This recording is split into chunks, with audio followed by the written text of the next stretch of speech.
दोस्तों, आपका कोई दोस्त या करीबी लोन लेता है और आपसे उस लोन का गारंटर बनने के लिए कहता है, तो आप बगैर कुछ सोचे समझे उसके गारंटर ना बने। आपको अगर लगता है कि कहीं ना बोलने से आपके रिश्ते बिगड़ जाएंगे, लेकिन किसी का लोन गारंटर बनना कोई बहुत छोटी बात नहीं होती है दोस्तों, क्योंकि लोन के मामले में लोन लेने वाले के साथ साथ लोन का जो गारंटर होता है उसकी भी बहुत सारी रिस्पॉन्सिबिलिटीज़ होती हैं। अगर लोन लेने वाले ने लोन की रकम को नहीं चुकाया तो उसका असर लोन के गारंटर पर भी होता है। तो आज की अपनी इस वीडियो में मैं आपको लोन की गारंटी लेने वाले की क्या क्या रिस्पॉन्सिबिलिटीज़ होंगी उसके बारे में बताऊंगी, तो वीडियो में एंड तक जरूर बने रहिएगा। साथ ही चैनल पर पहली बार विजिट कर रहे हैं तो हमारे चैनल को सब्सक्राइब करके बेल नोटिफिकेशन बटन जरूर प्रेस कर लीजिए, क्योंकि ऐसी इन्फॉर्मेटिव वीडियो हमारे चैनल के माध्यम से आपको डेली मिलती है। फ्रेंड्स, अगर लोन की जो रकम है वो बहुत ज़्यादा है और आपको बहुत ज़्यादा वैसे ही जोखिम लग रहा है कि नहीं रिस्क है और बहुत ज़्यादा रिस्क है,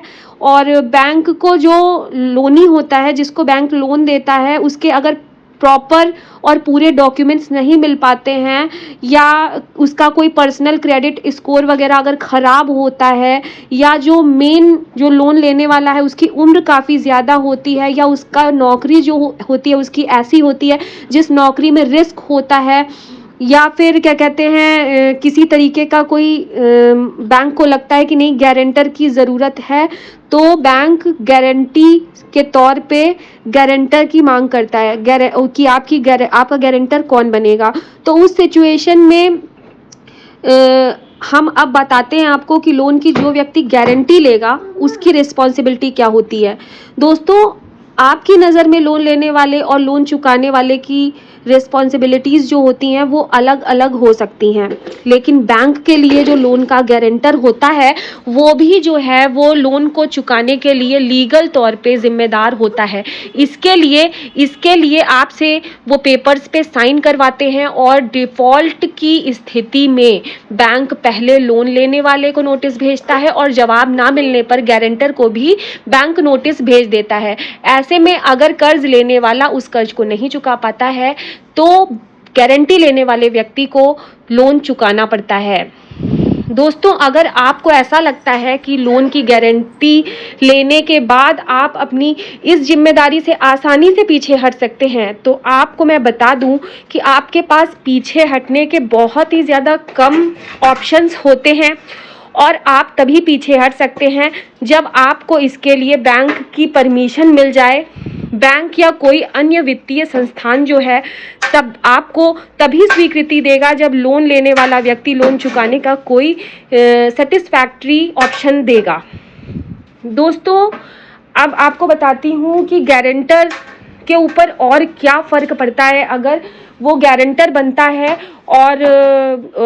कोई व्यक्ति लोन को चुकाने में डिफ़ॉल्ट होता है। तो फ्रेंड्स, ऐसे में जो लोन लेने वाले लोन का गारंटर होता है उसका सबसे बड़ा नुकसान ये होता है कि अगर लोन लेने वाला व्यक्ति अपना लोन जो है वो नहीं चुका पाता है तो उसकी लोन की रकम आपकी क्रेडिट रिपोर्ट में लायबिलिटी के तौर पर दिखने लगती है,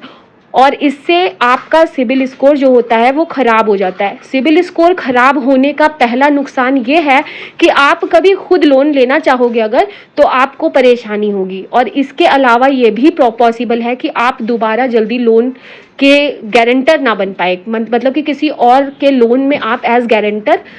नहीं एक्सेप्ट किए जाएंगे। तो अब ऐसी सिचुएशन में हम बात करते हैं कि फिर करना क्या चाहिए। तो दोस्तों, लोन की रिस्पॉन्सिबिलिटी लेने से पहले आप ये बात समझ लीजिए कि वो व्यक्ति लोन चुकाने में किस हद तक सक्षम है, यानी कि जिसकी गारंटी लेने के बारे में आप सोच रहे हो वो लोन को चुका पाने में सक्षम है या नहीं है, जितने भी अमाउंट का वो लोन ले रहा है। इसके अलावा आप लोन लेने वाले जो पर्सन है उसको बीमा कंपनी से लोन प्रोटेक्शन पॉलिसी भी खरीदने के लिए आप प्रिपेयर करें, और ऐसे में किसी तरह की अगर मान लीजिए मिस हैपनिंग हो जाती है तो उस लोन को चुकाने की जिम्मेदारी बीमा कंपनी की हो जाएगी। तो ऐसे में आप काफ़ी हद तक सिक्योर हो जाएंगे। अगर आपके मन में कोई भी प्रश्न हो इस रिलेटेड तो फिर आप मुझसे कमेंट बॉक्स में पूछिए, मैं आपको वीडियो के माध्यम से आपके प्रश्न का जवाब ज़रूर दूंगी। फिर मिलती हूँ नई इन्फॉर्मेटिव वीडियो के साथ। वीडियो पसंद आई हो तो वीडियो को लाइक ज़रूर कर दीजिएगा। फिर मिलती हूँ नई वीडियो के साथ। Till then bye bye.